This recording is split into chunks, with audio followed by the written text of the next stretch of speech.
Silence. Avant tout, le silence, tel qu'il n'existe que dans le désert. Pas un son, pas un souffle de vent, pas un pas. Juste la chaleur qui monte de la terre et le ciel, haut, infini, pulsant de lumière bleue. Dans ce silence, on peut entendre beaucoup de choses. Les pas du passé y résonnent. Et si vous fermez les yeux, écoutez, à travers l'épaisseur du temps, un bruissement parvient. Ce n'est pas seulement le vent, c'est le bruissement de la soie, c'est le souffle d'une route ancienne. Il y a longtemps, il y a de nombreuses générations, une route s'est étendue entre l'Est et l'Ouest.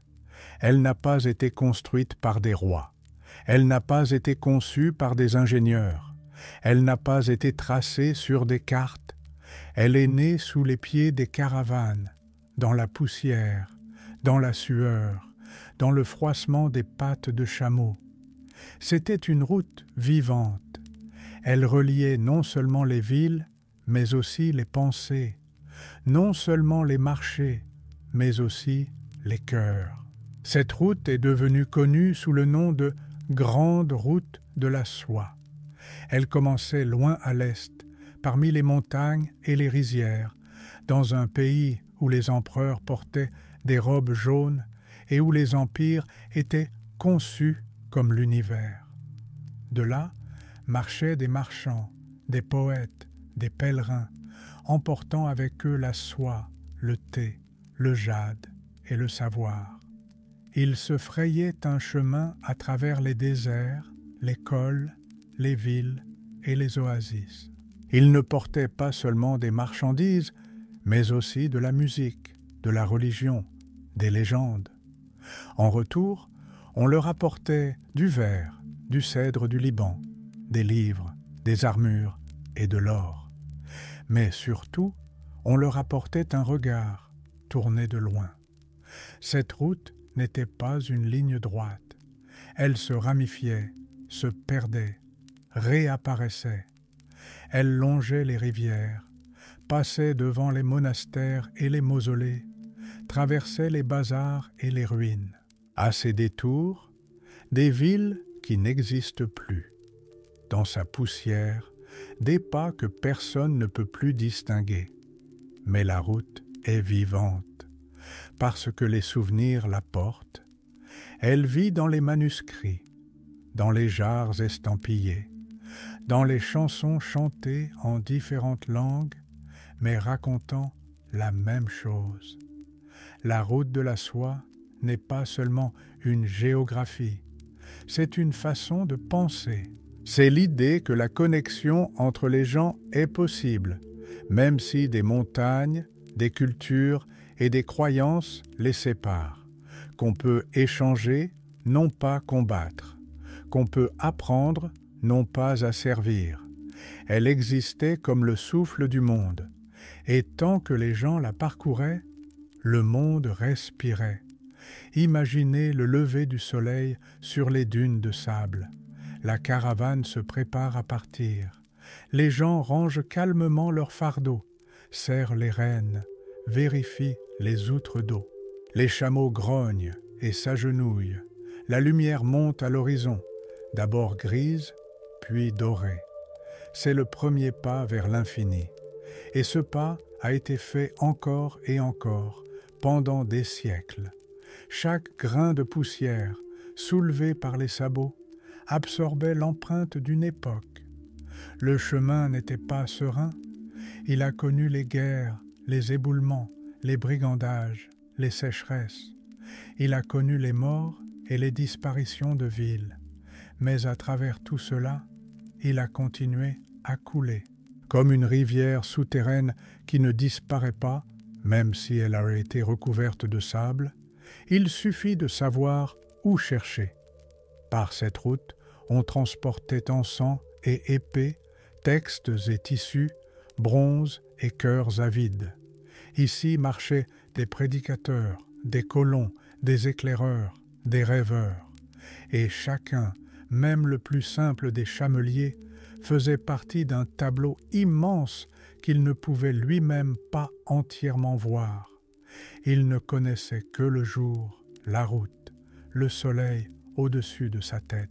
Mais il était un maillon dans une chaîne qui s'étendait sur la moitié du monde.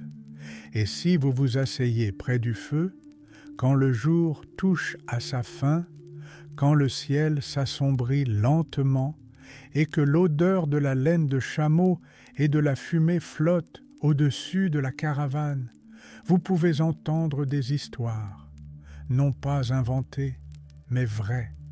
Elles résonnent doucement, car le conteur n'a pas besoin de crier, tous sont assis près, tous écoutent. Et dans ces histoires réside l'essence même du chemin. Il est plein de contrastes. Il traverse les glaciers et les dunes, les rizières et les rochers. Il connaît la chaleur et le froid, le désespoir et la joie. Il est comme la vie elle-même. Parfois, il se dédouble comme un choix. Parfois, il disparaît sous la neige, comme l'oubli. Mais il revient toujours. Pour certains, le chemin commençait en Chine. Pour d'autres, à Antioche. Pour d'autres encore, dans le cœur. Car la route de la soie n'a pas toujours été une route entre des points sur une carte. C'était une route de l'esprit, une route où se rencontraient philosophie, cuisine, vêtements, langue, écriture, touche. Elle enseignait à voir le familier dans l'étranger, dans l'inconnu, un reflet. Peut-être est-ce ici que l'idée du monde comme un organisme unique est née, de l'homme comme un voyageur, de la connaissance comme une marchandise, et de la marchandise comme une connaissance. La méditation de ce chemin réside dans le fait qu'il ne se pressait pas. Il était lent. Il avançait au rythme du chameau, au rythme de la respiration. Il permettait de penser, de voir, de se souvenir. Aujourd'hui, dans un monde de messages instantanés, ce rythme semble perdu. Mais il est vivant. Il est en nous. Dans chaque promenade sans téléphone, dans chaque regard tourné vers l'horizon.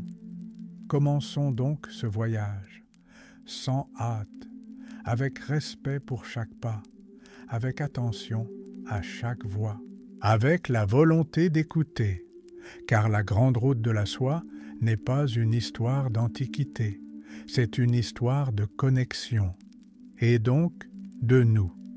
Là où les fleuves coulent comme des fils, entre montagnes et vallées humides, naquit une grande puissance, l'Empire du Milieu.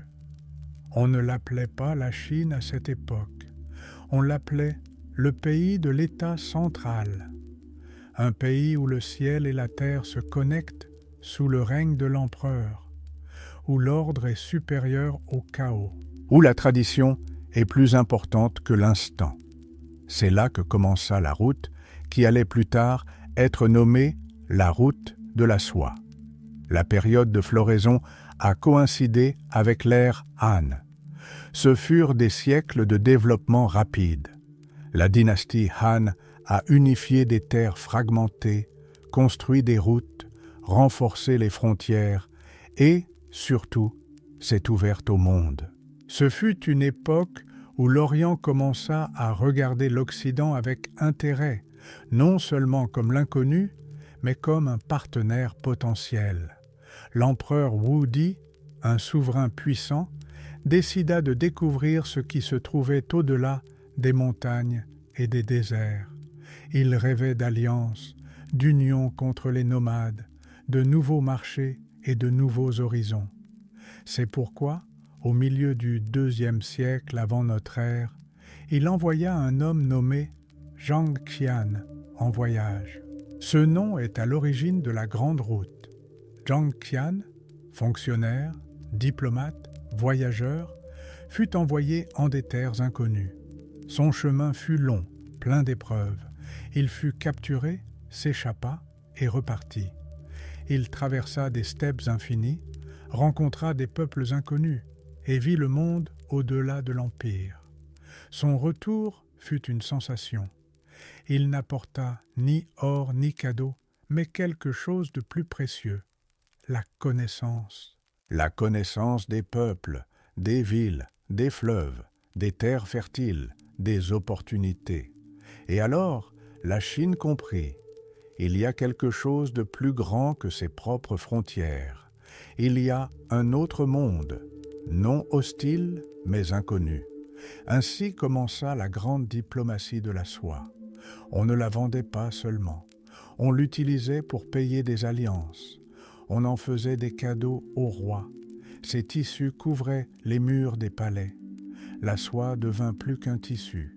Elle devint un symbole de la grandeur chinoise, de la subtilité, de l'art incomparable. Fine comme l'aile d'un papillon, forte comme la fidélité, gracieuse comme le pinceau d'un artiste. Des provinces qui aujourd'hui s'appellent Henan et Shanxi, les fils de soie s'étiraient vers l'ouest. À Chang'an, la capitale de l'Empire, commençaient des routes menant au vide. C'était une ville de beauté et d'ordre. Palais, temples, jardins, rues où se mêlaient les arômes d'encens et d'encre, le bruissement des parchemins et le tintement des clochettes.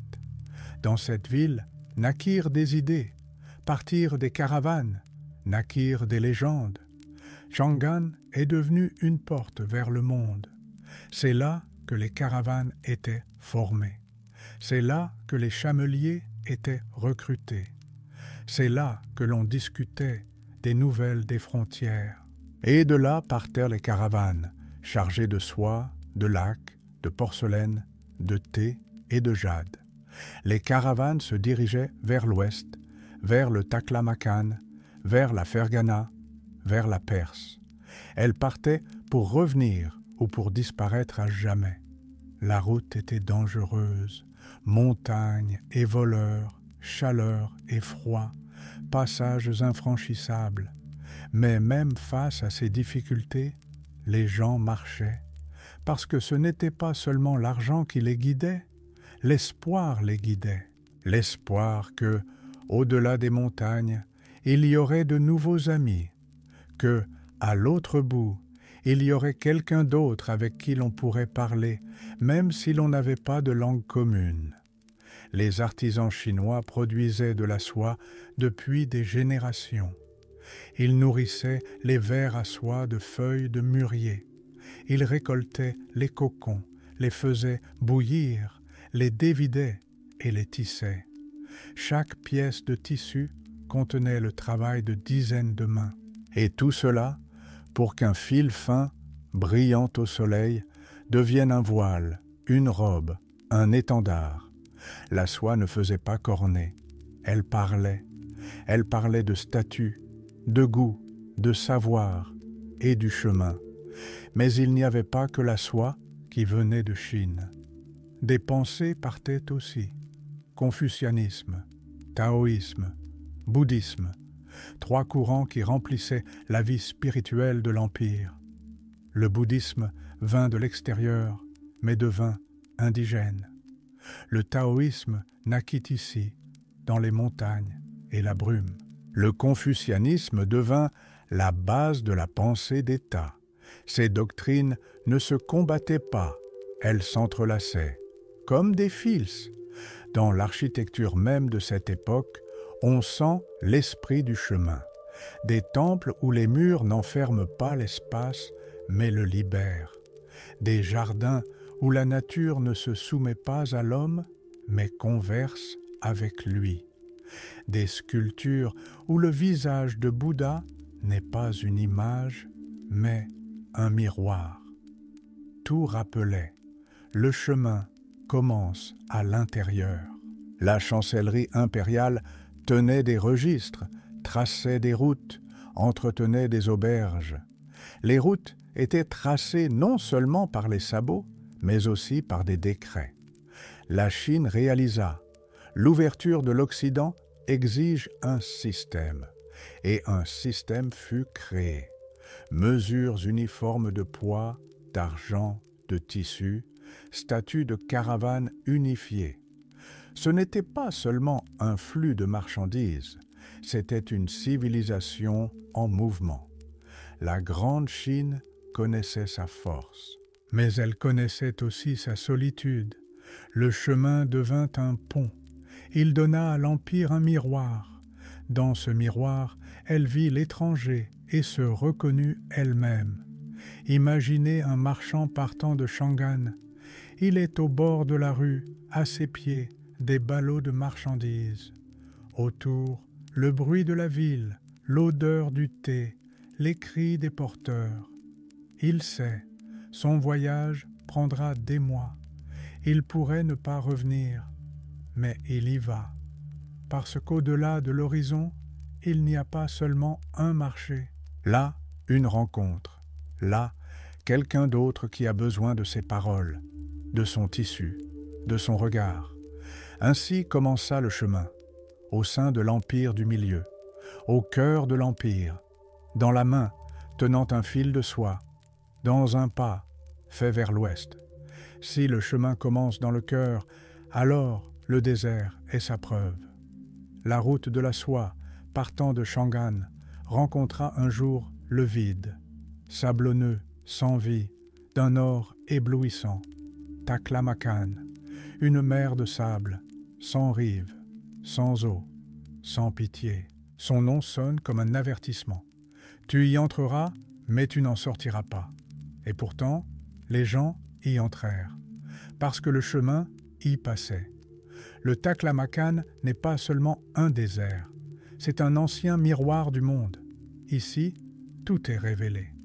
Le soleil comme une épée, le sable comme le temps, le vent comme une voix, oubliée depuis des siècles. Dans ce silence, la route de la soie devint réelle, sans ornement, sans fioriture. C'est ici que l'on décidait qui était digne de poursuivre le voyage et qui resterait dans le sable. Pour la traversée, les caravanes se divisaient. Certaines suivaient la route du nord par les oasis de Hami, Turpan, Kusha. D'autres, la route du sud par Khotan, Yarkand, Sherchen. Les deux embranchements contournaient le cœur central du désert. Une route directe était impossible. Là, la mort.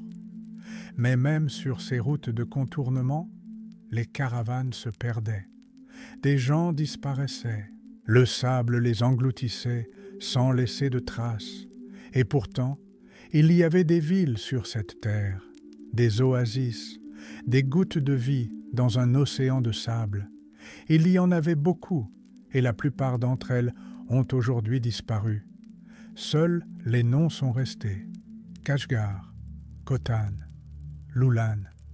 Kashgar, carrefour des mondes. Une ville où se rencontraient Chinois, Sogdiens, Iraniens, Indiens et Turcs. Ici, on parlait des dizaines de langues. On y commerçait, on s'y mariait, on y priait. C'était une ville non pas de pierre, mais de gens. Leurs regards, leurs accords, leurs doutes. Khotan, la terre du jade. C'est là qu'on extrayait une pierre à laquelle les Chinois attribuaient une sainteté. Le jade était considéré comme le corps de la terre. Il était porté par les empereurs, les prêtres, les poètes.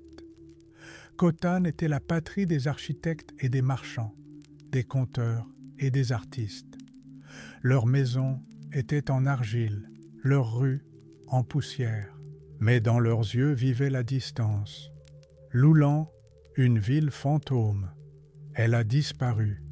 Elle a été ensevelie par le sable. Ses temples n'entendent plus les prières. Ses rues n'accueillent plus de pas. Mais les archéologues l'ont retrouvée. Ils ont trouvé des restes, des tissus, des tombes. Ils ont trouvé le visage d'une femme dont le corps s'est conservé dans le désert, comme un souffle gelé du temps. Ce visage, le visage de la princesse de Lulan, ne ressemble à aucun autre. Il regarde à travers les siècles. Il se tait, mais il dit « Je me souviens ». Dans ces villes, le désert ne vainquait pas. On négociait avec lui. Les gens construisaient des canaux, plantaient des peupliers, tiraient de l'eau des montagnes. Ils créaient un monde à partir de gouttes. Et quand les caravanes arrivaient, elles étaient accueillies. Elles recevaient abri, nourriture, repos. Mais le principal, c'est que leurs histoires étaient écoutées, parce que chaque voyageur emportait avec lui quelque chose de plus que de la marchandise. Il emportait le chemin. Imaginez une caravane, des chameaux l'un après l'autre. Les pieds s'enfoncent dans le sable. La chaleur pique les yeux. L'eau vaut de l'or. Le silence est si dense qu'on entend le craquement du cuir sur la ceinture, mais devant, un mirage scintille, ou, peut-être, une vraie ville. Et chaque pas, l'espoir qu'elle existe, que ce n'est pas une illusion. Les caravanes voyageaient aussi la nuit, sous la lune, quand le sable perdait sa chaleur, quand les étoiles étaient comme des lampes pour le voyageur. Le sable grinçait, les sabots claquaient sourdement sur le sol. Quelqu'un murmurait des prières, quelqu'un se souvenait de chez lui, quelqu'un continuait simplement d'avancer, sans penser, sans peur, juste en avant. Aux haltes près du feu, on racontait des contes de fées, sur les esprits du désert, sur les géants de sable, sur les trésors cachés sous les dunes. Les gens croyaient que le désert était vivant, qu'il entendait, qu'il parlait, parfois en murmurant, parfois en tempête. Dans ces histoires, un lien naissait, car aucune culture ne traversait le désert de la même manière. Chinois, Sogdiens, Indiens, Perses, Arabes, Romains, tous le voyaient de leurs propres yeux. Mais la peur était commune, tout comme le respect. On ne peut pas construire une maison sur le sable, mais on peut laisser une trace. Et les caravanes en laissaient. Parfois, leurs traces étaient retrouvées des siècles plus tard. Des ornières de roues, des aiguilles en os, des ombres de bâtiments. Tout cela, un écho. Tout cela, des parties d'une carte où le désert n'est pas hostile, mais honnête. Le Taklamakan est un examen. Si tu le réussis, tu feras vraiment partie du chemin. Sinon, tu feras partie du sable. Mais le chemin ne s'arrêtait pas. Même quand des villes mouraient, quand des sources se tarissaient, quand des routes disparaissaient, les gens continuaient. Parce qu'à l'autre bout du désert, il y avait de la lumière. On y attendait, on y espérait. Le désert ne tue pas, il met à l'épreuve. Et si vous le traversez, en écoutant son souffle, vous pouvez entendre des mots anciens, non pas dans une langue, mais dans un rythme, dans le bruissement du sable, dans le roulement du vent. Et alors tu comprendras, la poussière n'est pas de la saleté. La poussière, c'est la mémoire. Et le chemin qui la traverse n'est pas seulement une route, c'est le souffle de l'histoire. Le désert sait garder des secrets. Là où le vent chante dans la seule langue du silence, naît le sentiment que la terre elle-même médite. Et si vous allez vers l'ouest, le long de la bordure nord du Taklamakan, là où les pinacles de sable cèdent la place aux plateformes rocheuses, soudain une vallée s'ouvre, et au-dessus d'elle s'élève Dunhuang, une ville-porte où les caravanes s'arrêtaient pendant des siècles pour reprendre leur souffle avant un nouvel élan. Les gens se souvenaient de ce qu'était l'eau, l'ombre, les fruits et la prière. Et un peu à l'écart de l'agitation de la ville, dans la paroi rocheuse, comme des perles éparpillées, se cachent des centaines de grottes. On les appelle les grottes de Mogao ou les grottes des 1000 Bouddhas. La légende raconte qu'un moine nommé Lezun marchait du royaume du milieu vers la région occidentale, emportant avec lui un rouleau de sutras et une seule jarre d'eau. À la fin de longues journées de marche, lorsque ses yeux confondaient déjà l'horizon avec le ciel, il eut une vision. Un Bouddha doré flottait dans la lumière crépusculaire et illuminait la falaise d'un éclat cramoisi. Ainsi, le moine s'arrêta et commença à sculpter une niche dans la roche sablonneuse et molle pour y déposer sa révélation. La première grotte était minuscule, de quelques coudées seulement, mais des fresques vivaient déjà sur ses murs. Des fleurs de lotus, des nuages, des lions gardiens. Une étincelle s'alluma, et après le moine vinrent des artisans, des marchands, des fonctionnaires, des généraux, des pèlerins. Tous voulaient laisser de la lumière. Au fil des siècles, les grottes se multiplièrent.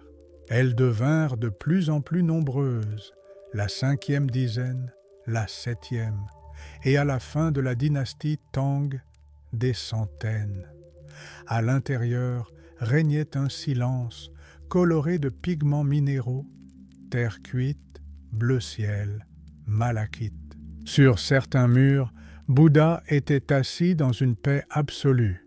Sur d'autres, il prêchait, foulant la terre d'une expression de douce force. Plus loin, des scènes des histoires Jataka, des vies passées, où Bouddha, que ce soit en roi ou en cerf, s'offrait en cadeau à l'idée de compassion. Les fresques étaient peintes en couches, comme la mémoire. Un artiste partait, un autre arrivait, sans effacer la trace précédente. Ainsi, les murs devinrent une chronique où les siècles s'inscrivaient. Les grottes de Mogao ne sont ni un musée, ni un temple au sens habituel. Elles ressemblent plutôt à des pages de méditation, étalées à ciel ouvert. Quand une caravane approchait de Dunhuang, le voyageur n'allait souvent pas immédiatement au bazar, mais aux grottes. Il enlevait ses sandales, entrait sous la voûte basse, et le silence semblait poser une main sur son front. Le bourdonnement des chameaux de la route disparaissait, le brouhaha du marché reculait, ne restant qu'un battement de cœur sourd et le murmure d'un mantra flottant d'une source inconnue. Ici, le marchand oubliait le prix du poivre, le soldat le cliquetis de l'armure, le moine la longue route. Tous devenaient des auditeurs. Les fresques ne faisaient pas corner les murs. Elles étaient une carte. Sur l'une, un pont tendu sur le fleuve du Samsara. Sur l'autre, la roue de la Renaissance, où chaque secteur révélait souffrance et espoir. Sur une troisième, des pèlerins marchant par un col de montagne très semblable à celui que la caravane avait traversé la veille. Le voyageur lisait l'histoire et comprenait soudain. C'était son propre chemin, seulement raconté en couleurs. Le Bouddha, au centre de la composition, était toujours serein. Le lotus, sous ses pieds, symbolisait la pureté, car la fleur pousse dans la boue et reste immaculée. Ainsi, le carvanier, l'érudit et la jeune fille amoureuse pouvaient sentir. Ils marchent dans la poussière, mais ils portent la lumière en eux.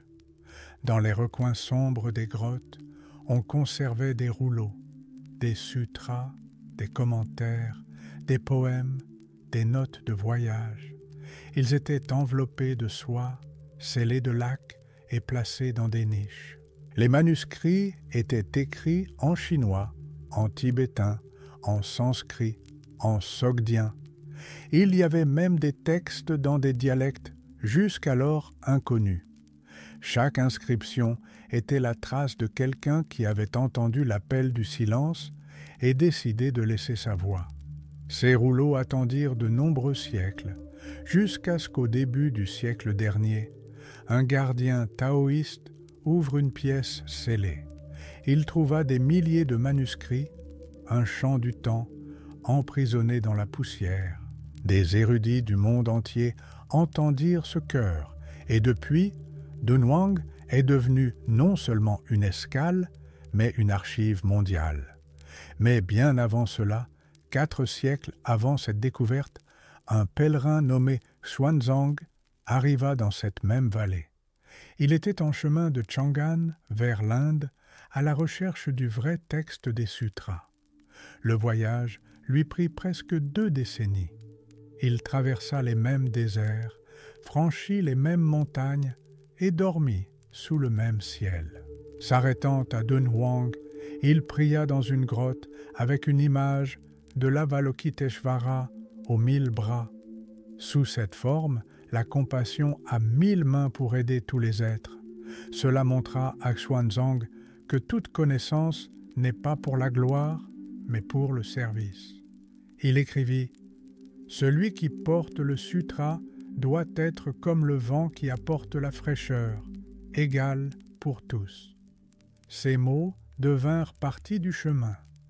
Les grottes recevaient également des personnes influentes.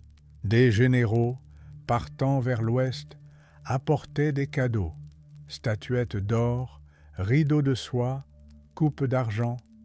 Ils priaient Bouddha de protéger leurs troupes. Des marchands donnaient des pièces, espérant le retour en toute sécurité de la caravane. De simples paysannes laissaient des paniers de kaki en remerciement pour la pluie. Et dans les couloirs sombres se mêlaient les reflets de l'or et l'odeur des fruits mûrs, un miroir du pouvoir et de la chaleur de la prière humaine. Mais le principal don restait la peinture, minérale, terreuse. Elle était broyée sur des pierres, mélangée avec de la colle d'œuf, avec du jus d'herbe, avec du lait d'acacia. Chaque couche fixait le temps précédent. Ainsi, sous les innombrables yeux de Bouddha, un siècle se superposait à un autre, non pas en effaçant, mais en embrassant. Et maintenant les chercheurs voient les couches, le style dense et primitif des dynasties du Nord, le dessin raffiné de l'ère Tang, les contours sévères des Song. En eux, l'histoire n'est pas celle des empires, mais des regards. Quand le soleil se couche et que le dernier groupe de touristes quitte le site, les grottes replongent dans l'obscurité millénaire. Alors, on peut imaginer comment des milliers d'yeux, peints sur les murs, s'ouvrent simultanément.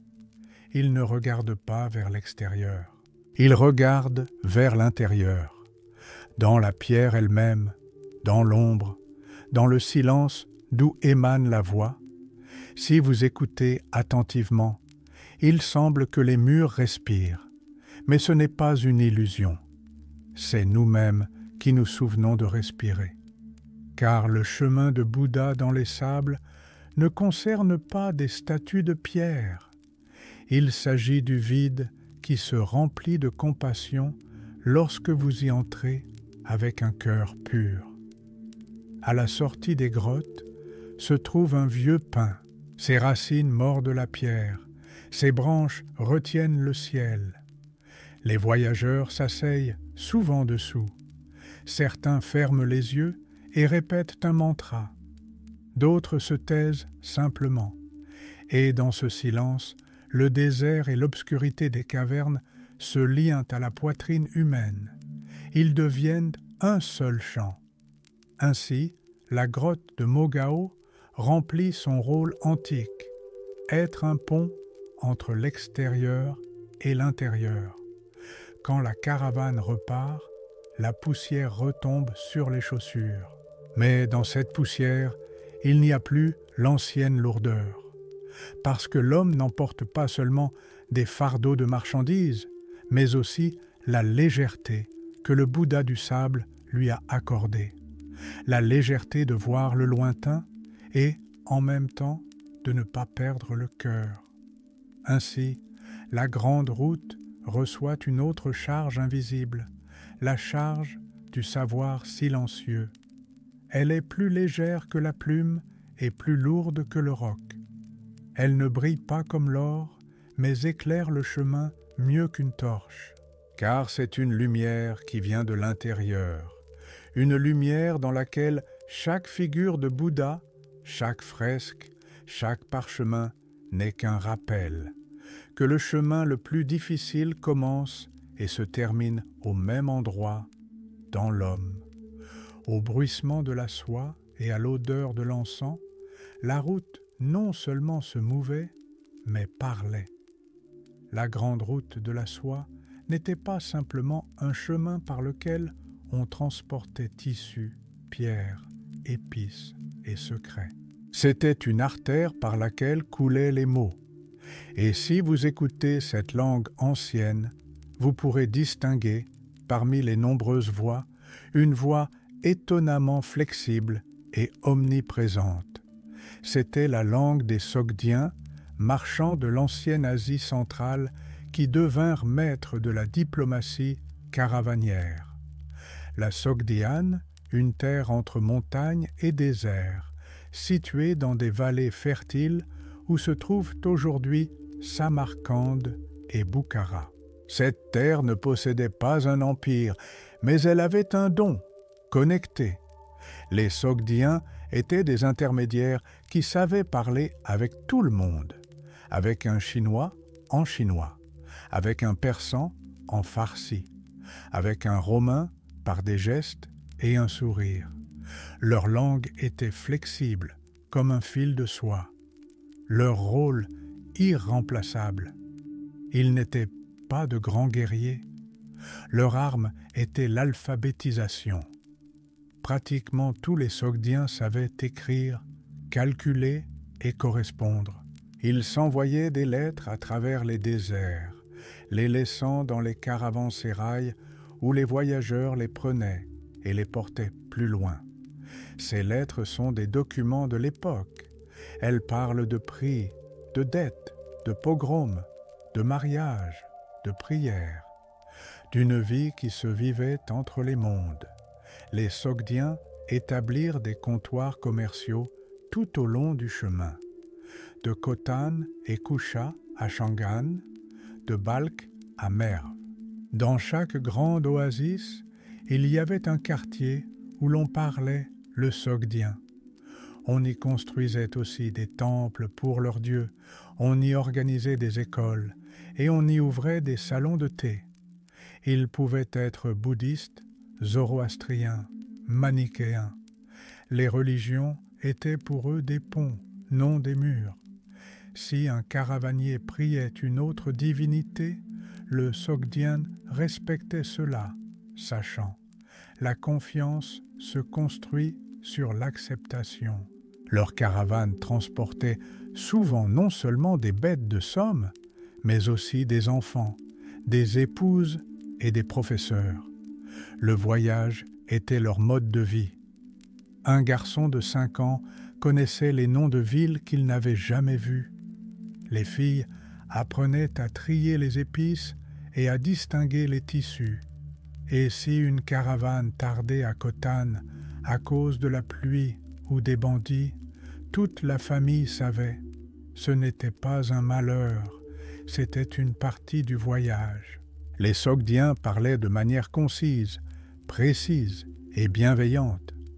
Leur langue est devenue la base d'un curieux lexique international. Certains termes sogdiens sont entrés en chinois, en indien et en arabe. Leur écriture est devenue le prototype de l'écriture ouïghour et, plus tard, mongole. Ils portaient l'alphabétisation comme le feu, non par pouvoir, mais par connexion. Dans leurs lettres apparaît un mot, presque sacré, espoir. Non pas le profit, ni le gain, ni la peur. L'espoir que, au-delà du pas, il y en aura un autre, prêt à converser. Ce mot unissait le chemin. Les auberges sogdiennes, les caravansérails, n'étaient pas seulement des lieux de repos.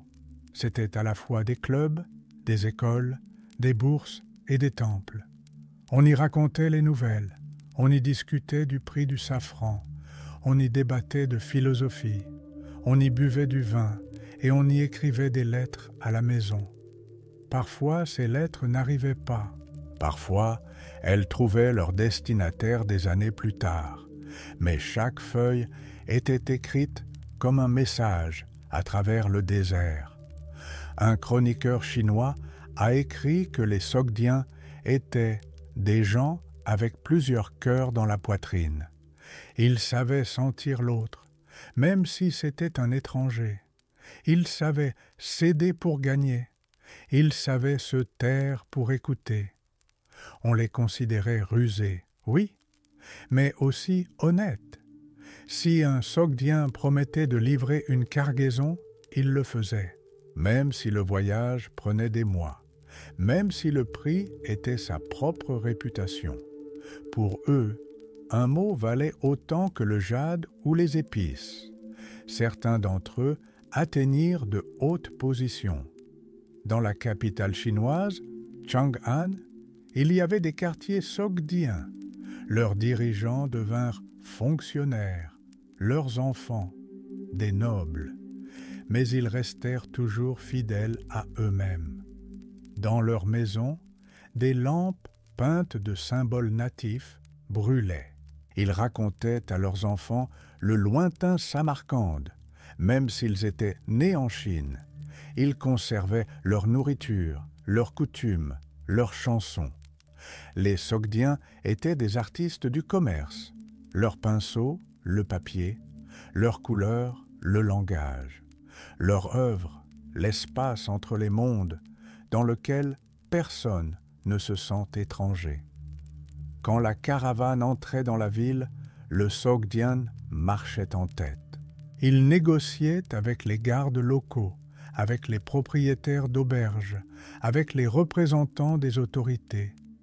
Il menait la conversation de telle manière qu'aucune des parties ne perdit la face.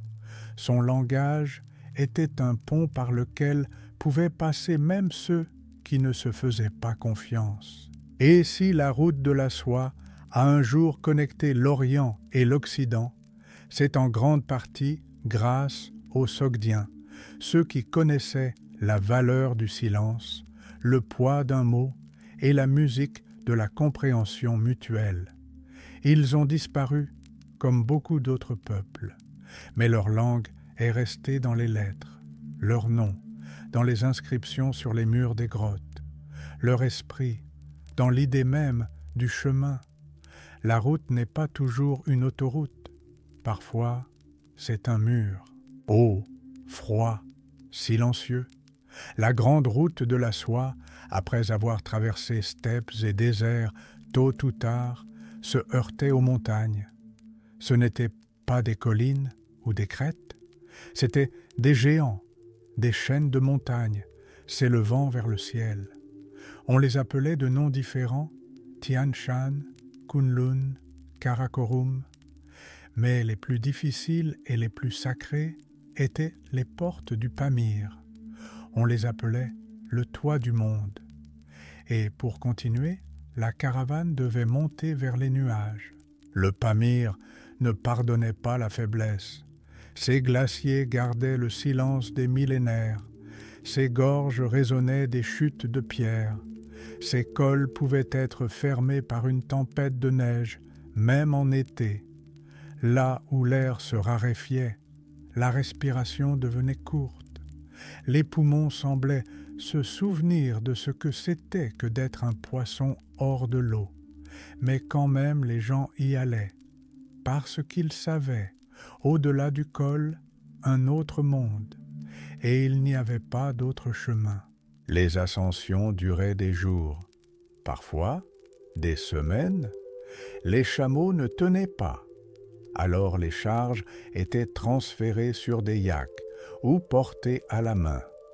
Les gens se liaient avec des cordes pour ne pas se perdre dans le brouillard. Ils passaient la nuit dans des grottes, près des feux, dans des fissures rocheuses. Ils se couvraient de manteaux, mettant des peaux en dessous. Parfois, ils se contentaient de s'allonger, serrés les uns contre les autres, partageant l'air.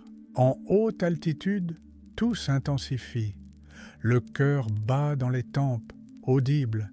Le vent n'est pas seulement de l'air, mais une voix. Il ne porte pas de mots, il porte la présence. Dans ces lieux, l'être humain ne se sent plus le maître. Il est un invité.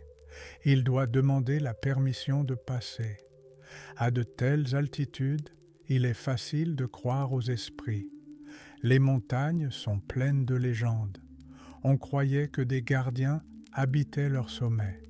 Parfois, ils aident. Parfois, ils testent. Quelqu'un a raconté avoir vu une silhouette dans le brouillard indiquant le chemin. Un autre, comment il a entendu des rires d'enfants alors qu'il perdait presque connaissance. Ces histoires n'étaient pas de la fiction. Elles étaient une tentative d'expliquer comment nous sommes encore en vie. Col de Torugard, Col d'Irkestam, Carabel. Ces noms résonnaient aux oreilles des chameliers comme des enchantements. Chacun d'eux comme une frontière entre les mondes. Passez-le, et vous serez dans un autre pays, respirant un autre air, sous d'autres étoiles. Sur les sommets, on trouvait des pyramides de pierre. Les gens les empilaient avec des pierres plates, comme des prières. Parfois, ils y posaient un morceau de tissu, en souvenir de ceux qui n'étaient pas arrivés. Le vent agitait ces chiffons comme des drapeaux, et chaque nouveau voyageur ajoutait une pierre. Ainsi, la montagne devenait une chronique de pas. Mais la peur et le dépassement de soi n'étaient pas les seuls compagnons de route. Dans les montagnes, il y avait aussi l'inspiration. Les artistes décrivaient comment la lumière glissait sur la neige, comment les ombres des nuages se posaient sur les glaciers, comment le ciel s'assombrissait et les étoiles plus proches. Parfois, la nuit, elle semblait si brillante que le voyageur oubliait où se trouvait la terre et où l'univers. Le matin, les glaciers craquaient. Le soleil frappait les yeux. Les marcheurs formaient une file, gardant le rythme. Dans les montées, personne ne parlait. Les mots étaient trop lourds. Il ne restait que la musique de la respiration et le bruissement de la peau tendue sur le dos de l'animal, et le grincement des patins, et le souffle court, haletant. Quand la caravane atteignait le col, les gens s'asseyaient et restaient longtemps silencieux. Certains buvaient de l'eau de la gourde, d'autres se contentaient de regarder en bas d'où ils étaient venus. Dans ces minutes, il y avait tout: peur, victoire, épuisement, gratitude. Et puis, la descente, pas plus facile. Parfois, même plus dangereuse. Pente raide, sentiers glissants, précipices. Mais en bas, le vert, l'air, la douceur. Et de nouveau, des villes, des gens, des bazars. Mais celui qui avait franchi le col était déjà différent. Dans les montagnes, on trouvait parfois des monastères, des grottes monastères, faits de pierre. Des ermites y vivaient. Certains étaient tibétains, d'autres indiens. Ils ne sortaient pas de leurs cellules pendant des années. Leurs visages étaient comme des rochers, leurs paroles comme un éboulement. Les pèlerins entraient, recevaient des bénédictions et écoutaient des paraboles. Une fois, un marchand demanda à un vieux moine « Pourquoi vivez-vous ici, où même les oiseaux ne volent pas ?» Le moine répondit « Parce qu'ici, j'entends l'univers respirer. » Et le marchand emporta ces mots avec lui, avec des tissus, de l'ivoire et des bijoux, parce que c'était aussi une marchandise, seulement pour le cœur. Ils sont morts dans l'école, non pas des ennemis, mais de la nature, avalanche de neige, éboulement de pierre, maladie d'altitude. Une caravane pouvait perdre la moitié de ses bêtes de somme, 3 hommes et 1 semaine de voyage. Mais, quand même, elle continuait, parce qu'au-delà de la chaîne de montagnes commençait une nouvelle terre, avec de nouvelles opportunités et avec un nouvel espoir. Là où l'air est raréfié, il est plus facile de respirer la vérité. La grande route de la soie n'est pas passée par ces hauteurs par hasard. Elle n'a pas cherché un chemin facile. Elle a cherché un chemin qui transforme, un chemin qui exige, un chemin qui donne non seulement des marchandises, mais aussi de l'expérience. Quand, en bas, dans l'oasis, la caravane entendit à nouveau le bourdonnement du bazar, les odeurs de pilaf et les rires des enfants, chaque voyageur savait « J'ai traversé le ciel, j'ai porté une montagne sur mes épaules, je suis devenu partie du chemin, et en cela, toute l'essence. Si la grande route de la soie avait un cœur, il battrait quelque part entre les minarets et les dômes bleus, là où la lumière tombe sur la brique et l'air est imprégné de l'arôme des épices et des voix dans des centaines de langues. Cet endroit, Samarcande et Boukhara, des villes où le temps s'est arrêté pour devenir éternité. Samarcande n'était pas seulement une ville, c'était une légende. La légende dit qu'elle fut fondée par un héros qui soumit des dragons. La réalité dit, elle était là bien avant l'apparition de nombreux empires. Des armées, des prophètes, des sages et des marchands y passèrent. Et chacun laissa une trace dans la pierre, dans le son, dans le mot. Ici, on ne demandait pas « D'où viens-tu » On demandait « Qu'apportes-tu » car on n'appréciait pas l'origine, mais le don. Celui qui apportait une bonne histoire était égal à celui qui transportait des caisses de lapis lazuli ou de velours. Dans les caravansérails de Samarcande, les conversations ne cessaient pas la nuit.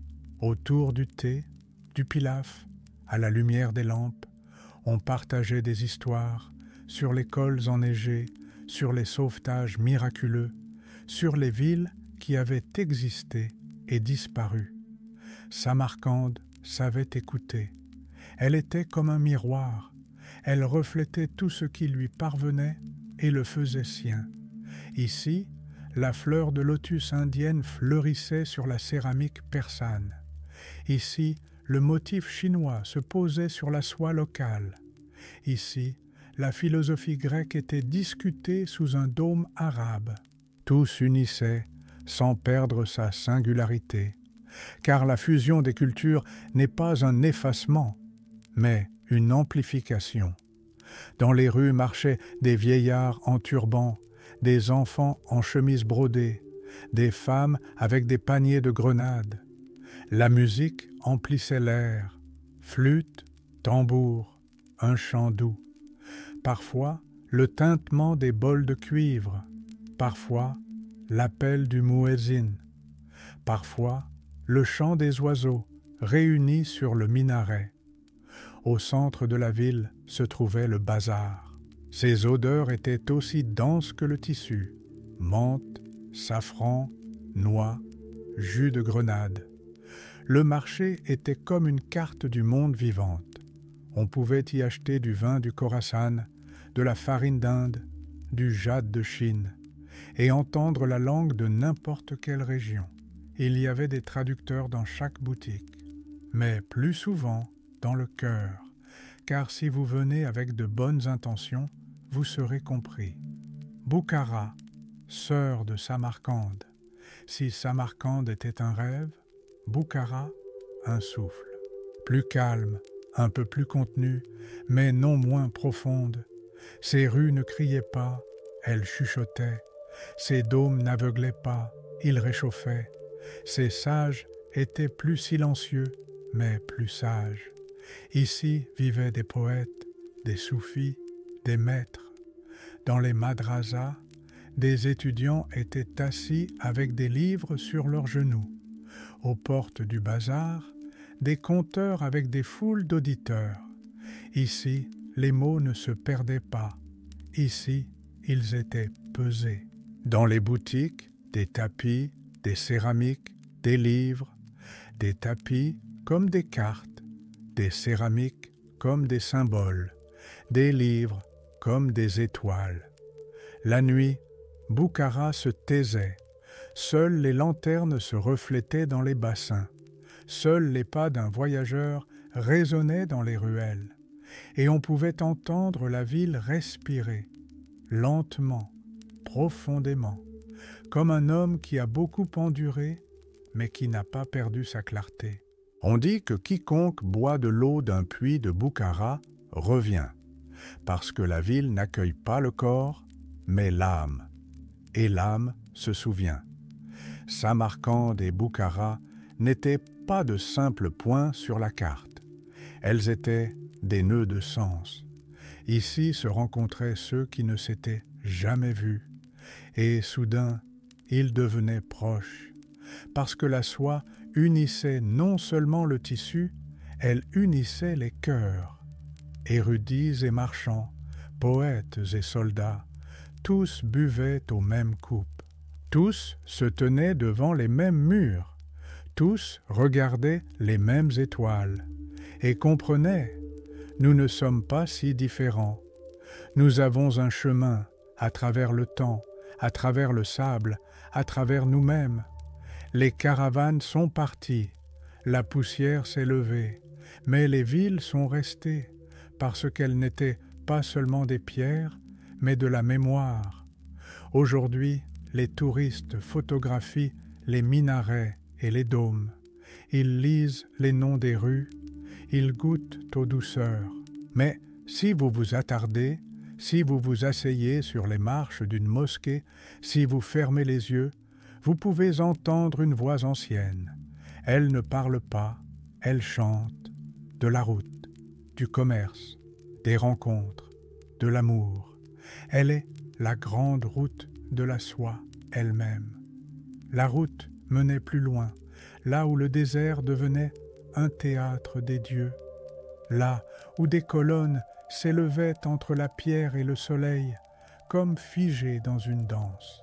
C'était Palmyre, ville-vision, ville-écho, ville où l'Orient et l'Occident se serraient la main et s'émerveillaient. Palmyre surgit comme un mirage et resta comme une légende.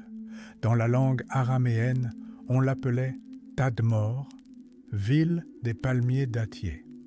Oasis au milieu des sables du désert syrien, elle devint un carrefour pour les caravanes venant de Mésopotamie vers la Phénicie, de Perse vers l'Égypte, de Chine vers Rome.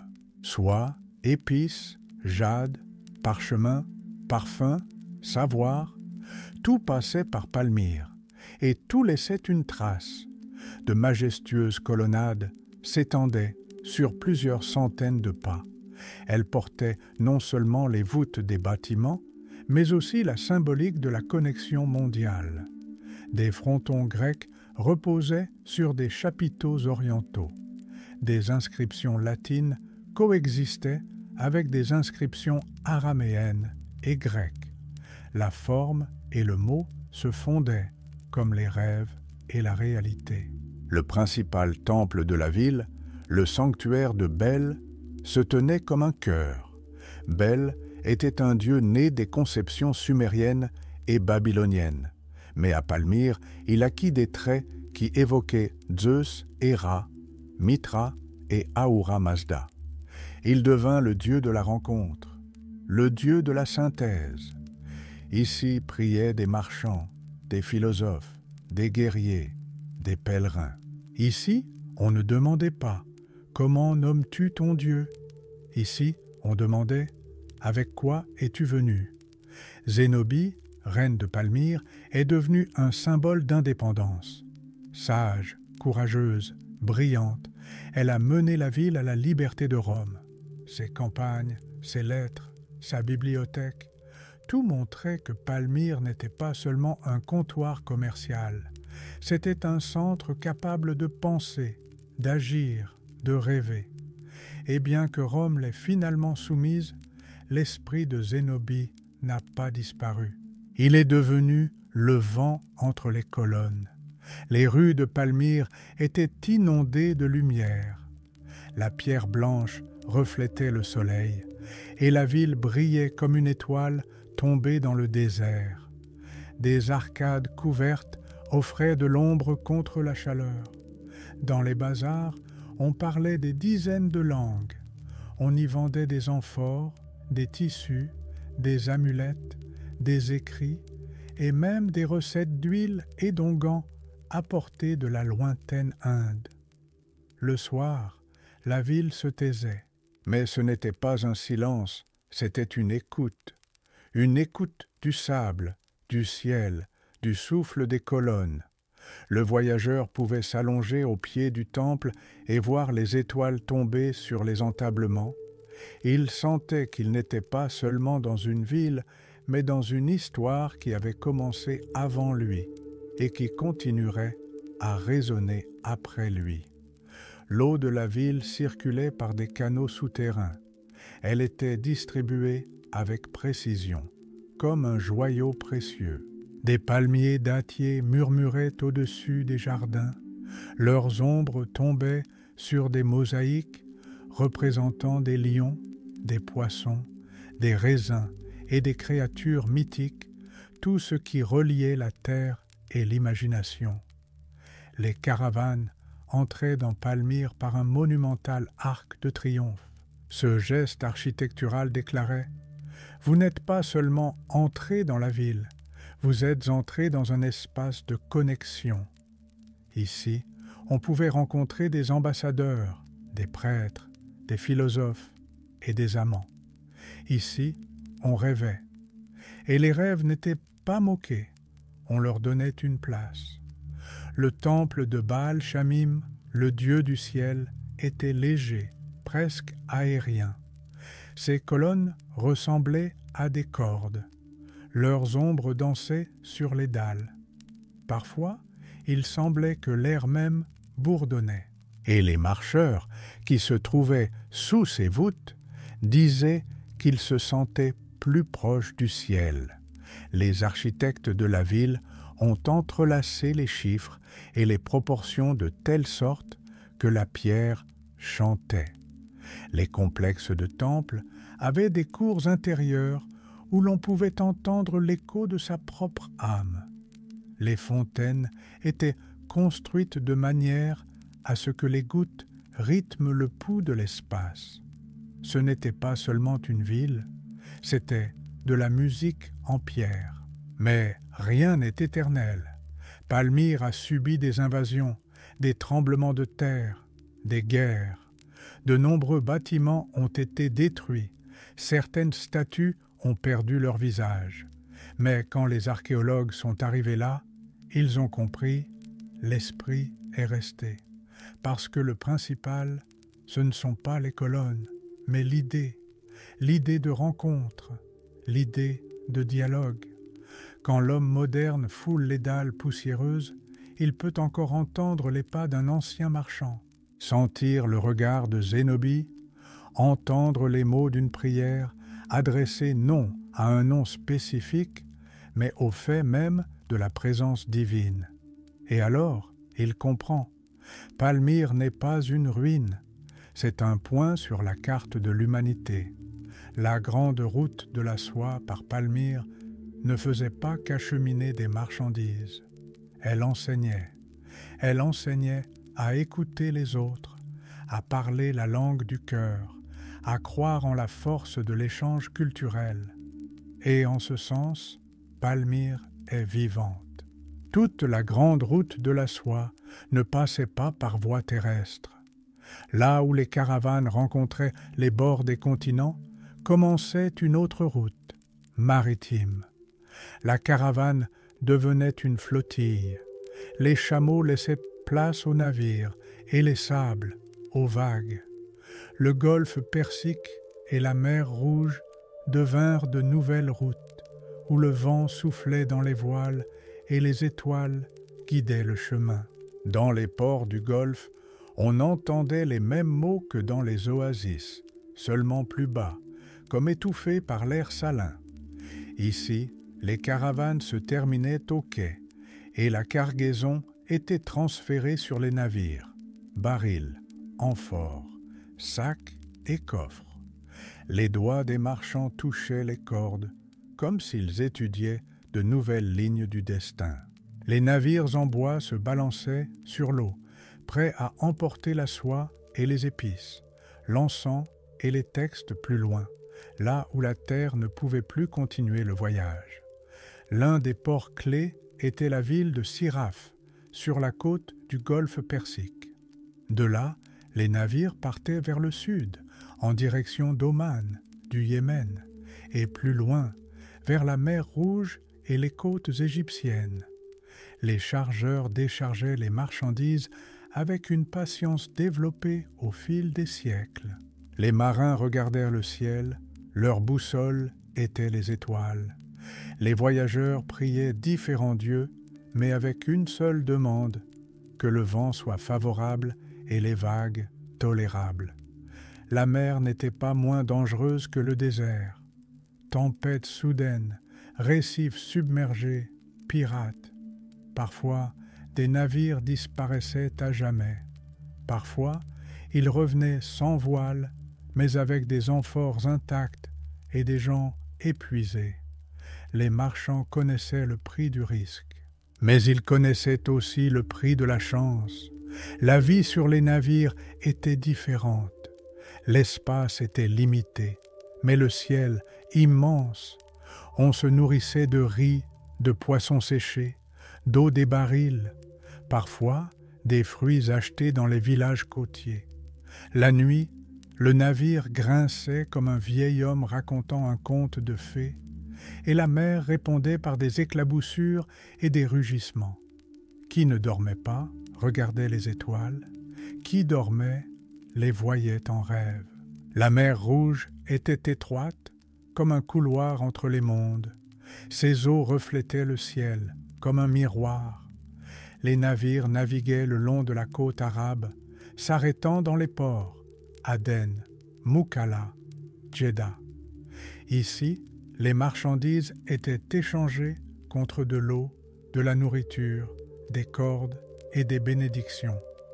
Parfois, on y rencontrait des soufis récitant des poèmes directement sur la côte. Parfois, des sages qui ne négociaient pas des choses, mais des mots.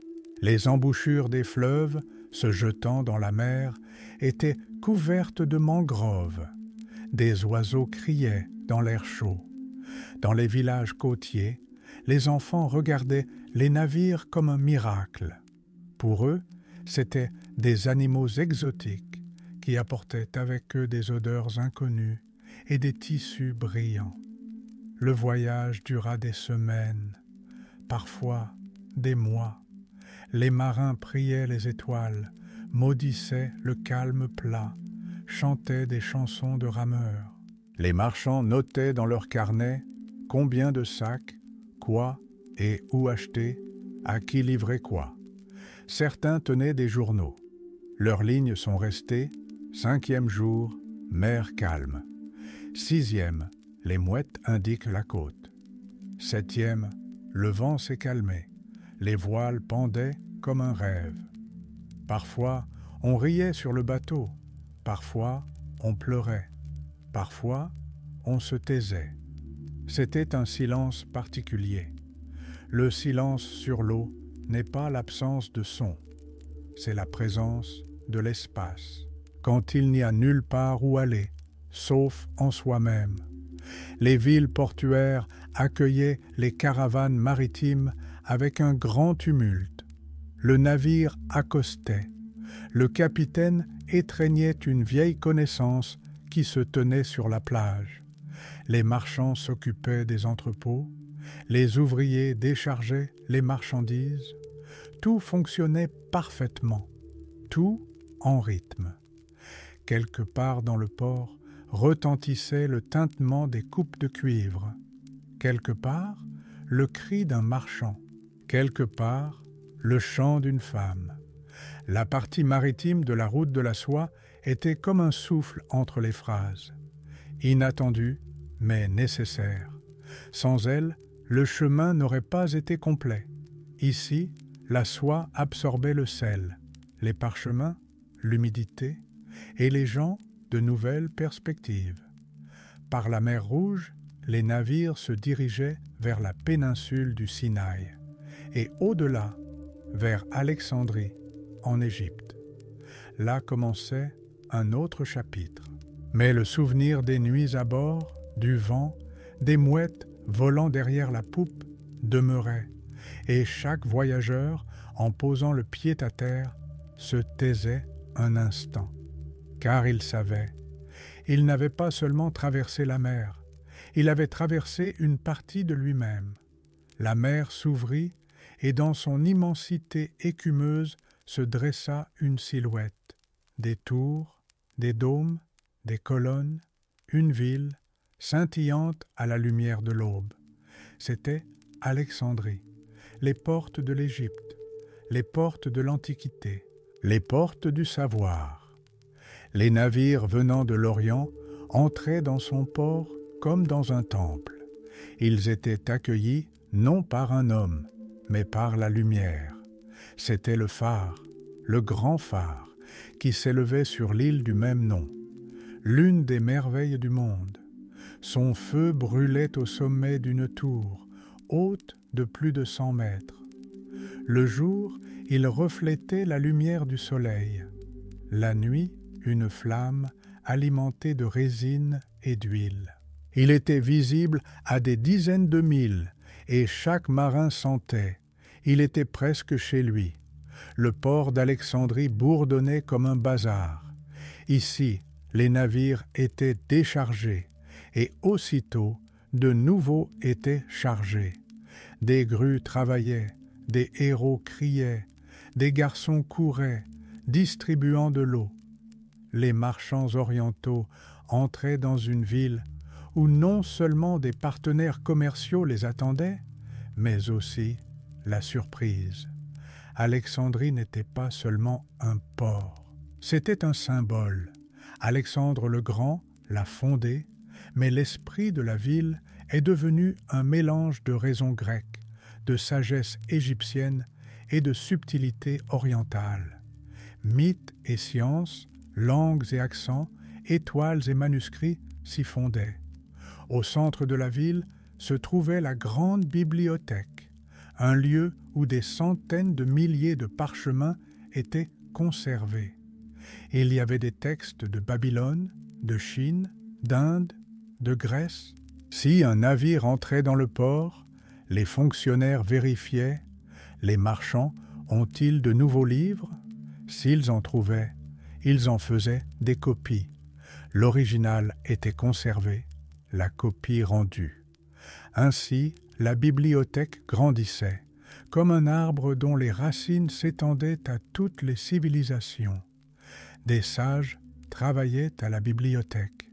Ils traduisaient, commentaient et discutaient. L'un connaissait la géométrie, l'autre l'astronomie, le troisième la médecine. Ils débattaient des nombres et des significations, des dieux et des planètes, du souffle de la terre et de la force du feu. Leurs discours étaient comme de la musique, pas toujours compréhensible, mais toujours profonde. Un caravanier raconta « Je suis venu acheter du tissu, mais je suis resté un mois. Tous les soirs, je m'asseyais sur les marches du temple, écoutant un vieil homme expliquer pourquoi Sirius n'est pas seulement une étoile. » Ainsi, le voyage devint non seulement du commerce, mais aussi de l'éducation. À Alexandrie, il y avait des temples, grecs avec des colonnes, égyptiens avec des bas-reliefs, et nouveaux déjà chrétiens. Tous coexistaient. La ville ne divisait pas, elle unissait. C'est là que résidait sa force. Sur les marchés, on parlait latin, copte, grec, syriaque, persan, indien. Les marchands souriaient, discutaient et concluaient des affaires. Ils vendaient de la myrrhe, du papier, des tissus, des pierres, des herbes, de l'or. Mais le principal qui se vendait, c'était la confiance. Sans elle, aucune transaction ne fonctionnait. Pharos se tenait là, comme un gardien muet. Son fondement était solide, mais le plus important, la flamme. Elle brûla pendant des années, des décennies. Elle n'éclaira pas seulement le chemin, elle fut un symbole de la connexion entre les mondes, entre l'Orient et l'Occident, entre des gens qui ont des dieux différents, mais une seule route. Les lettres envoyées d'ici parvenaient à Rome, Antioche, Carthage. Elles étaient écrites sur parchemin, d'une calligraphie soignée. Elles apportaient la nouvelle. Nous sommes arrivés. Sois livrés. Nouvelle commande conclue. Nous espérons revenir avec du bois de santal et du mastic. Mais entre les lignes résonnait un autre message. J'ai vu une ville où les pensées du monde sont gardées. Dans les rues d'Alexandrie travaillaient des scribes. Pour quelques pièces, ils rédigeaient des lettres pour les analphabètes. Un vieil homme dictait une lettre à son fils. « Tu vis maintenant en Syrie, mais n'oublie pas, Alexandrie est ta maison. » Un autre demandait d'avertir sa femme. « Je reviendrai bientôt. Je t'ai acheté la soie bleue que tu aimes tant. » Et le scribe hochait la tête, sachant. C'est aussi une histoire. C'est aussi une route de la soie, de cœur à cœur. Dans les tavernes de rue, on buvait du vin de raisin, on mangeait du pain syrien, on racontait des anecdotes.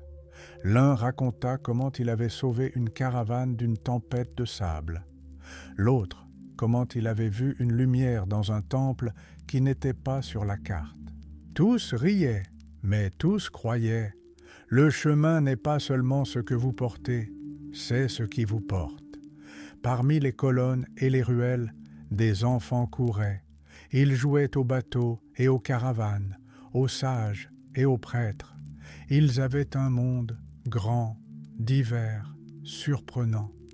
Et dans ce monde, Alexandrie était comme un nœud sur un fil, reliant tout.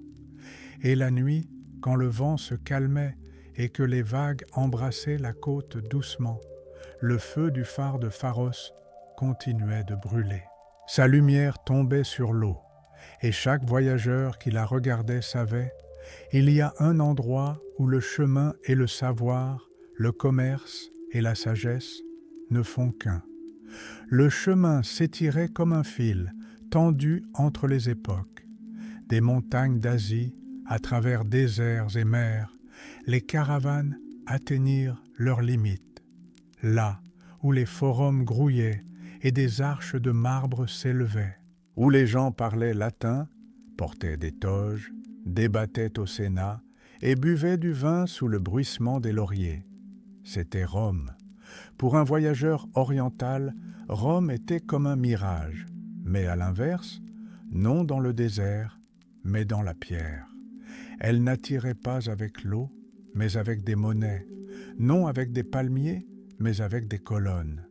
C'était une ville où la route se terminait, se transformant en richesse, et où la soie, pour la première fois, ornait les épaules des empereurs.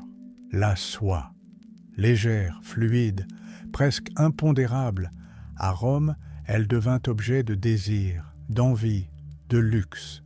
Les Romains ne comprenaient pas d'où elle venait. Ils appelaient ceux qui l'apportaient des sériques. D'abord, ils pensèrent que le tissu poussait sur des arbres. Ensuite, qu'il était tissé à partir de toiles d'araignée. La vérité, cependant, était lointaine et presque inaccessible. Des vers à soie, des feuilles de mûrier, des artisans du royaume du milieu, inconnus de l'empereur.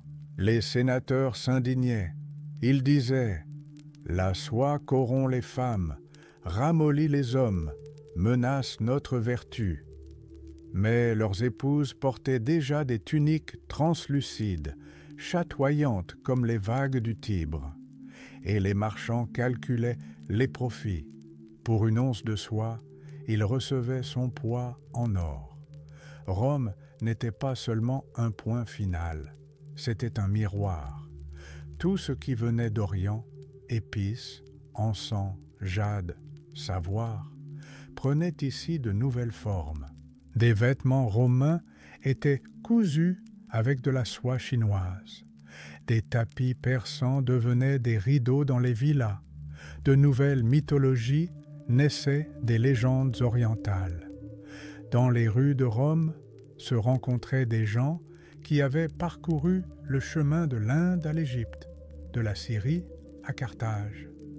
Ils disaient « J'ai transporté des épices par Palmyre » ou « Mon grand-père construisait des navires à Oman ».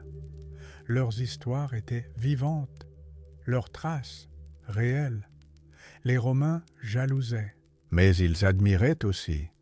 L'Orient ne leur semblait pas seulement exotique, mais aussi une source.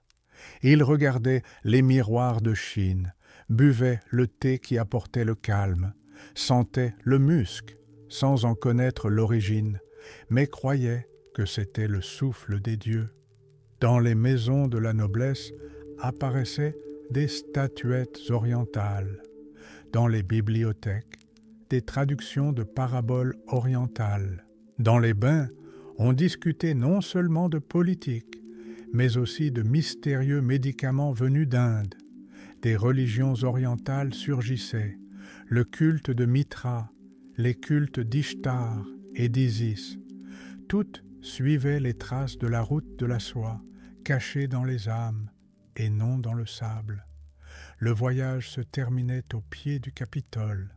Le marchand, qui avait traversé montagne et mer, pouvait enfin respirer. Ici, on le payait en or. Mais il sentait. La valeur n'était pas dans les monnaies, mais dans ce qu'il avait vu, dans les visages, dans les mots, dans les voix du vent, dans les gorges étroites. Il était riche non seulement en marchandises, mais en mémoire. Les forums de Rome se souvenaient des pas de ces gens. Les temples entendaient leurs prières. Les fontaines reflétaient leurs visages. Ils disparaissaient dans la foule, se dissolvaient dans l'éternité, mais laissaient une trace. Non pas dans le marbre, mais dans les tissus. Non pas dans le bronze, mais dans les mots. Et le chemin, qui se terminait ici, recommençait dans les pensées de quelqu'un, dans de nouvelles caravanes, dans l'odeur de santal sur parchemin. La grande route de la soie atteignit Rome et ne disparut pas. Elle se transforma en désir, dans le désir de savoir ce qu'il y a au-delà de l'horizon, dans la conscience que le monde n'est pas une forteresse fermée, mais un réseau vivant de chemins, de rencontres et de pénétration mutuelle. Et quand le soleil se leva sur le forum, dans ses rayons, un instant, on put distinguer un léger éclat doré, comme si un fil de soie glissait dans l'air. De Chine, à travers les cœurs, à travers les siècles, directement à Rome. Le chemin n'a jamais été à sens unique. Les caravanes revenaient, les marchands revenaient, et avec les tissus et les marchandises venaient d'autres fils invisibles, pensées, histoires, images. La soie peut être lisse et fine, mais une idée est encore plus délicate et plus forte. Le chemin du retour ne commençait pas par la route, mais par le souvenir, par ce qui restait à l'intérieur. Les marchands orientaux emportaient de Rome non seulement de l'or, mais aussi des histoires sur les temples, sur les gens en toge, sur des saveurs qu'ils ne connaissaient pas auparavant. Ils parlaient des amphithéâtres romains, des sculptures qui semblaient vivantes, des lois gravées dans la pierre. Les idées voyageaient en caravane, à travers la Syrie, la Mésopotamie, les plateaux iraniens. Elles se transformaient en conversations, des conversations, en de nouvelles conceptions du monde. Dans leurs écrits à l'encre apparaissaient des concepts romains, des termes latins, des philosophes grecs. Le chemin du retour était un chemin de culture. Les religions aussi ont suivi cette voie. Par les ports orientaux, les idées d'un Dieu unique arrivèrent en Arabie. Par la Palestine partirent les premiers textes qui allaient devenir sacrés. Par l'Égypte, l'idée que la vie après la mort n'est pas seulement survie, mais un sens supérieur. Ces croyances se rencontrèrent, discutèrent, s'entremêlèrent. Les caravanes apportaient autant d'encens que d'écriture. Les technologies sont revenues. De Rome vers l'Asie sont venues des idées sur les aqueducs, le béton et les fortifications. En Syrie, on a commencé à construire des dômes, inspirés de l'Occident. En Perse, on a appliqué les méthodes de l'ingénierie romaine. Mais, inversement, les connaissances orientales sur la médecine, les herbes et la géométrie ont inspiré les médecins et les architectes occidentaux. La musique et les danses étaient portées par les caravanes, comme le vent. Quelque part dans une cour de Boukhara, un instrument ressemblant à une cithare romaine commençait à sonner. Quelque part à Damas, une danse prenait une forme vue dans une villa italienne. L'art était un vagabond inquiet pour qui les frontières ne signifiaient rien. La caravane marchait, et dans ses sacs, il n'y avait pas seulement des tissus et des épices, mais aussi des fragments de chansons, des morceaux de proverbes, des recettes et même des blagues. Ainsi, l'âme de l'époque était transmise, et elle était vivante. Certaines idées n'étaient pas comprises immédiatement, certaines se perdaient, certaines se transformaient, mais les plus résistantes devinrent partie du quotidien. Ainsi, la conception romaine du droit pénétra les codes orientaux. Ainsi, des symboles orientaux ornèrent des fresques occidentales. Ainsi, en Italie, apparurent des mots dont les racines venaient de Perse ou d'Inde. Le chemin du retour n'était pas moins dangereux. Les dunes de sable n'avaient aucune pitié pour les fatigués. Des brigands attendaient sur les sentiers. Des maladies aux embouchures des rivières. Mais ceux qui revenaient savaient. Ils portaient plus que de la marchandise. Ils portaient une étincelle.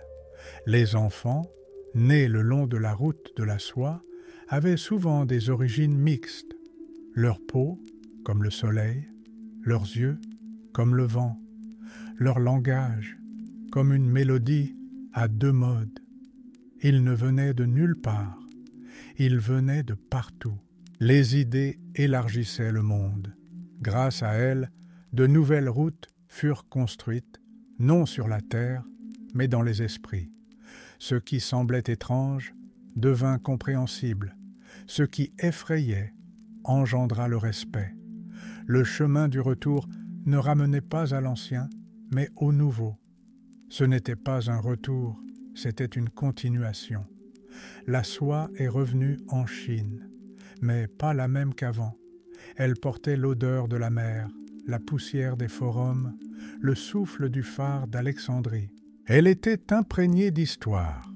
Les idées ne se pèsent pas sur des balances. On ne peut pas les mesurer, mais elles sont le principal fardeau. Ceux qui les portaient le faisaient presque imperceptiblement, mais c'est précisément grâce à eux que le monde est devenu entier. Toutes les villes, le long du chemin, ne sont pas restées vivantes. Certaines ont disparu, comme des rêves. Elles n'ont pas été conquises par des armées, ni incendiées, ni détruites par des ennemis. Elles ont simplement disparu. Le sable a recouvert les rues, le vent a emporté les sons, et seul le temps savait où se trouvait leur ruine. Ainsi, la route de la soie a commencé à se dissoudre, non pas immédiatement, mais inévitablement. Là où se trouvait Loulan, maintenant c'est le silence. Cette ville, située au bord du lac Lop Nord, accueillait autrefois les caravanes, offrant paix, nourriture et information. Ici vivaient des gens, priaient, commerçaient, écrivaient des lettres. Mais l'eau recula et le sable arriva. Les murs de terre s'effondrèrent, les toits s'écroulèrent. De Loulan, il ne resta que des fragments de papyrus et des cheveux emmêlés dans les tissus de sépulture. Le Taklamakan, le désert entre les oasis, a englouti des dizaines de colonies de ce type. Le long des pistes des caravanes, les gens partaient sans attendre la destruction. Ils sentaient le souffle du vide. Les caravanes visitaient ces terres de moins en moins souvent. Les routes commerciales changeaient, comme les lits des rivières. Palmyre, ville de dieux et de colonnades, se transforma également en ruine. Sa beauté se tut, le marbre s'altéra, les tours s'effondrèrent, mais même en ruine, Palmyre ne perdit pas sa force. Dans le silence de ses rues, les archéologues entendaient les échos des caravanes. Certaines villes ont été englouties par les jungles, d'autres par les montagnes. Certaines ont simplement disparu des cartes. On ne les connaissait que par des légendes. On les appelait la ville des miroirs, la ville à une seule tour, la ville où les murs étaient faits de pierre et de sel. Mais le temps ne tue pas, il se souvient. La terre préserve. Parfois, une tempête de sable révèle les contours d'une rue. Parfois, la pluie lave un morceau de mur. Parfois, un archéologue ramasse une tablette d'argile et voit des noms. Tirita, fils d'Orondes, Hani, un marchand de Samarcande, et les noms deviennent des voix. Les lettres trouvées dans les grottes racontent la vie, sur les commandes, les querelles, l'amour. Quelqu'un demande de livrer un foulard de soie à sa femme. Quelqu'un de rembourser une dette. Quelqu'un transmet une bénédiction à son fils. Tous ces gens ont vécu. Ils ont bu de l'eau des puits. Ils ont dormi sous les étoiles. Ils ont cru au lendemain. Les archéologues sont les nouveaux marchands. Ils ne ramènent pas de marchandises, mais de la mémoire. Ils fouillent, enregistrent, interprètent. Leur caravane se compose de pinceaux, de lanternes, de journaux. Leur chemin ne passe pas par les terres, mais par les couches. Et chaque fragment trouvé est comme un petit éclair du grand chemin. Au milieu du silence des déserts se trouvent des grottes bouddhistes avec des fresques. Sur elles, des images de caravanes, de cieux, de démons et de saints. Elles se sont conservées parce que le sable a recouvert les entrées, parce que personne ne les a dérangées, parce que le temps n'est pas un ennemi, mais un gardien. Certaines villes ont disparu parce que la géographie a changé. Des rivières se sont asséchées, les vents ont changé de direction, le climat s'est déplacé. La grande route de la soie était un système vivant. Elle dépendait de l'eau, de la sécurité et de l'économie. Et quand ces fils se sont rompus, le chemin s'est effondré, comme un tissu qui a perdu sa force. Mais chez les gens, il est resté, dans la langue, dans les motifs, dans les légendes, dans l'architecture, dans les mots qui venaient de loin. Même si personne ne foulait plus ses chemins, la mémoire continuait de marcher. Les ombres du temps ne font pas peur, elles sont douces. Elles murmurent « Tu n'es pas le premier, tu suis les pas ». Mais les pas sont aussi un chemin. La carte de la route de la soie ressemble désormais davantage à un ciel étoilé. Certains points sont plus lumineux, d'autres plus faibles. Certains se sont éteints, mais ensemble, ils indiquent toujours le chemin où les rêves se sont rencontrés. Parfois, on dirait que la route n'est qu'une ligne sur le sol, poussière, pierre, virage. Mais la route n'est pas une géographie, c'est une image, c'est un état d'esprit. Le monde, en soi, est une route, et l'homme, un éternel voyageur. Quelles que soient les maisons que nous construisons, il reste toujours le désir de partir, au-delà de l'horizon, au-delà de la colline, au-delà du brouillard. La grande route de la soie n'était pas seulement une route commerciale, elle est devenue un symbole de mouvement, un symbole de tout ce qui vit et souhaite se connecter. Un homme avec un fardeau, un homme à dos de chameau, un homme à la barre, c'est le même homme.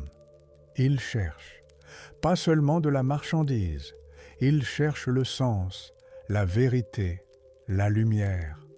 Les étoiles l'appellent, les odeurs l'attirent, le silence de sa cour natale le pousse quand il devient trop à l'étroit.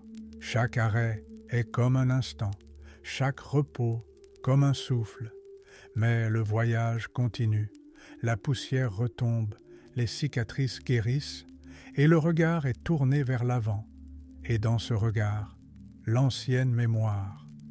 Un jour, le premier homme sortit d'une grotte et marcha. Il ne savait pas où, mais il savait qu'il devait y aller. Ainsi commença l'histoire, et à chaque époque, il y eut ses chemins, ses routes de la soie, entre les villes, entre les idées, entre les cœurs. La route de la soie nous enseigne qu'il n'y a pas de frontières. Elle n'existe que dans nos esprits. Quand un marchand de Chine saluait un sage à Samarcande, il n'y avait ni guerre ni inimitié entre eux. Il n'y avait que de l'intérêt, du respect, le désir de comprendre. Chaque voyageur emporte avec lui une partie de sa patrie et la laisse là où il est allé. Ainsi, sur les bazars de Syrie, on entendait des contes de fées chinois. Ainsi, en Inde, on lisait des traités grecs. Ainsi, à Rome, on admirait des tapis persans. Nous voyageons non seulement sur terre, mais aussi dans le temps. Chaque récit, chaque livre est aussi un chemin. Nous marchons sur les lignes comme sur des sentiers. Nous rencontrons des personnages comme des compagnons de voyage, et chacun d'eux laisse une trace. Le monde change. Les caravanes ont disparu. Les chameaux ont été remplacés par des avions. Les marchands sont devenus des entreprises. Mais l'essence est restée. Nous aspirons toujours à être des ponts. Nous cherchons toujours ce qui unit. Aujourd'hui, l'homme est assis devant un écran, mais dans son âme, il est le même voyageur. Il veut savoir comment les autres ont vécu, ce qu'ils ont ressenti, ce qu'ils ont cru. Il parcourt la route de la soie numérique, de culture en culture, de langue en langue. Et, peut-être, en cet instant même, en écoutant cette histoire, quelqu'un sentira un vent se lever en lui. Non pas un vent perturbateur, mais un qui appelle. Il ne dit pas « va-t'en », il murmure « comprends, comprends le chemin, comprends-toi », car nous ne sommes pas des statues, nous sommes des voyageurs. Nuit, désert, la caravane s'est arrêtée, les chameaux se sont couchés sur le sable chaud, les gens ont allumé un feu, la flamme vacillait au vent, projetant des ombres sur les collines. On n'entendait ni voix ni pas, seulement le crépitement du bois et le bruissement des vêtements. Autour, l'obscurité. Au-dessus, les étoiles, si nombreuses qu'il semble que le ciel lui-même soit devenu un chemin. Elles scintillent, brillent, observe les voyageurs comme des esprits gardiens. Quelqu'un dit que les étoiles sont les yeux des ancêtres, quelqu'un que c'est la lumière des espoirs figés là-haut. Mais personne ne discute. Les étoiles guident. Près du feu, les gens s'assoient. Quelqu'un boit du thé chaud. Quelqu'un sort une flûte. Le son est fin, transparent, comme l'air sur le sable. Il n'a pas besoin de mots. Il est lui-même un chant du chemin, un chant de la mémoire. Un vieil homme raconte une histoire. Il parle doucement, mais tout le monde écoute. Il parle d'un jeune caravanier qui s'était perdu un jour dans les montagnes, de la façon dont un guide l'avait sauvé, sans dire un mot, et comment ce jeune homme était plus tard devenu un marchand, puis un professeur. Et chaque fois qu'il racontait cette histoire, il ne citait pas de nom, parce que cela aurait pu être l'histoire de n'importe lequel d'entre eux. La flamme se reflète dans leurs yeux, et chacun y voit son propre. Quelqu'un, la maison, quelqu'un, la route, quelqu'un, un visage oublié depuis longtemps, mais encore vivant dans le cœur. La nuit s'écoule, la caravane se repose, mais le temps ne dort pas. Il, comme le vent, se déplace entre les fissures, à travers les plis du tissu, à travers la respiration des dormeurs. Il touche le front du gardien, la main du marchand, l'épaule de la jeune femme qui part pour la première fois. Il dit « Tu fais partie de quelque chose de plus grand, tu n'es pas seul. » La route de la soie n'a jamais été seulement un itinéraire. Elle était le souffle du monde. Elle était une ligne sur laquelle reposait la confiance. Elle était une route par laquelle les gens portaient la lumière dans des sacs, dans des mots, dans leur cœur. Maintenant, la route est presque oubliée.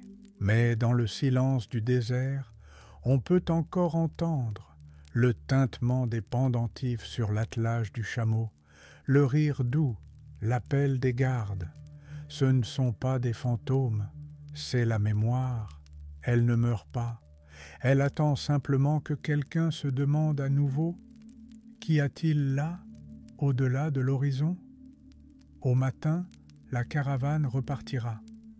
Les traces resteront de nouveau dans le sable, puis disparaîtront. Mais la lumière, allumée dans les cœurs, restera. Elle n'a pas besoin de route. Elle est elle-même la route. Et où que tu te trouves, toi qui as écouté cette histoire, souviens-toi, à chaque pas, à chaque regard, à chaque rêve, tu fais toi aussi partie de la grande route de la soie. Dors en paix. La flamme ne s'est pas éteinte. Elle est juste devenue une étoile.